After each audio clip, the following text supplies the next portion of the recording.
Donc là, on a décomposé la lumière blanche et on voit toutes les couleurs. Des ateliers pour apprendre à aimer les sciences proposés aux élèves du lycée de la Plaine de Naufle à Trappes par des étudiants.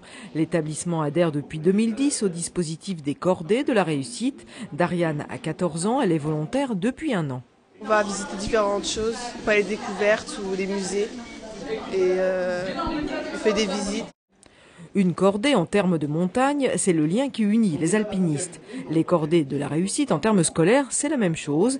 Des établissements d'enseignement supérieur nouent des partenariats avec des collèges et lycées issus de zones d'éducation prioritaire. L'intérêt des cordées de la réussite, c'est aussi d'avoir des jeunes qui transmettent. C'est-à-dire que les jeunes qui sont en cordée ont des tuteurs, qui sont des étudiants, des têtes de cordée. Donc nous avons dans le département 78 comme tête de cordée l'université de Saint-Quentin, nous avons HEC, nous avons un gros Paris-Tech et nous avons 3 IS. Le tutorat marche vraiment bien.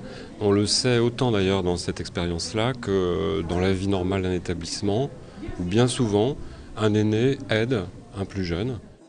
Ici, à Trappes, 40 élèves en bénéficient. Et comme parrain, l'établissement compte par exemple le prestigieux lycée parisien Janson de Sailly.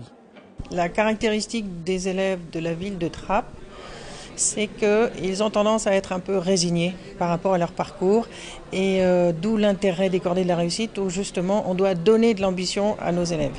C'est vraiment une aventure humaine très enrichissante, que ce soit de la part des étudiants qui viennent chez nous, de nos élèves aussi. Et même pour les adultes, donc les différents acteurs, c'est des moments privilégiés d'échange que nous n'aurions très certainement pas l'occasion d'avoir en dehors des cordées de la réussite. L'intérêt, c'est donc la transmission entre jeunes de témoignages et de savoirs pour entraîner l'émulation. Dans le département, une 50aine de lycées et une 20aine de collèges participent à ces cordées.